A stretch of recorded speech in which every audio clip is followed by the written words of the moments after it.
Hello guys! Nagawa ako ng chicken sandwich spread. Ayan, napakasimple lang. May tira kaming chicken na binili namin. Ang ginawa ko, hinimay-himay ko lang siya guys. Ayan, and after that, nilagyan ko siya ng mayonnaise. Pagkatapos ng mayonnaise, minix-mix ko lang siya. Mekus-mekus lang. Minekos-mekos ko lang siya. Ayan, mix well. Tapos, nilagyan ko siya ng sweet relish, konting salt. Ayan, konting salt. And of course, para mas masarap, may konting raisins, guys. Ayan. And syempre, nilagyan ko rin ng konting paminta. And meron din siyang celery. Nilagyan ko na siya ng celery. Tapos naano ko na siya. Nakat-cut ko na lang siyang lahat. Tapos, nilagyan ko rin siya ng onions, guys. So, ang panghuli na lang ay yung, kasi gusto ni Habi may apple. So, ilagay natin ang apple. Ayan, lagyan natin yung apple para pag binite natin siya sa sandwich ay crunchy and sweet.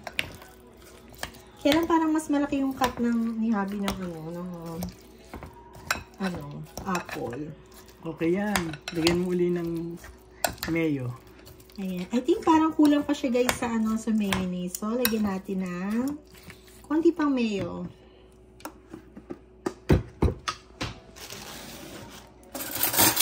Iba nga, pineapple na nilalagay niya. Oh, yeah? Yeah. Wala tayong pineapple eh. Yeah, I think that's it. And, yeah. Mix lang natin siya guys. Halo-halo. Mekus-mekus lang yan. Ayan.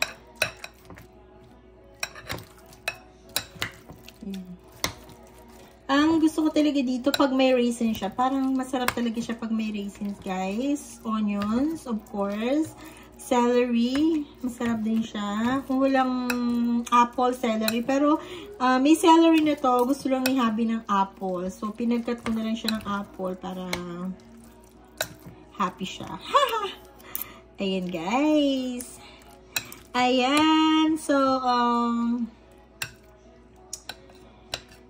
titikman namin ni Habi to. Magagawa kami ng may tamang-tama meron kaming tasty bread dito.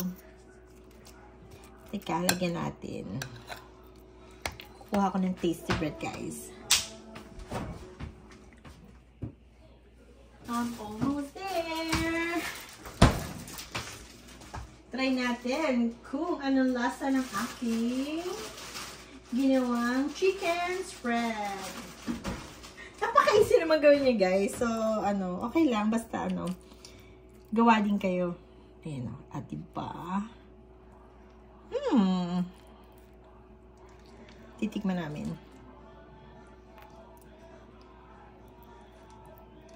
Wow, ang dami. Titikman ko, guys, pero huwag mo akong pakita. Mahala yan.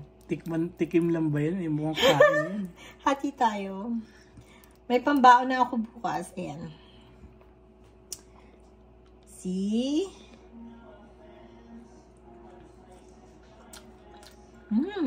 Yummy, guys. Unang kagat. See? May taste. Mataste ko yung apple. Diba? Yummy? Lama. Sarap? Ayan, guys. Thank you, guys, for watching. At again, kung gusto niyo magawa ng very simple na palaman, ito lang ang mga ingredients. Again, raisins. Mga raisins. Ayan lang. Ang sarap. Grabe. Pwede ka nang magbenta nito. Okay, thank you guys for watching.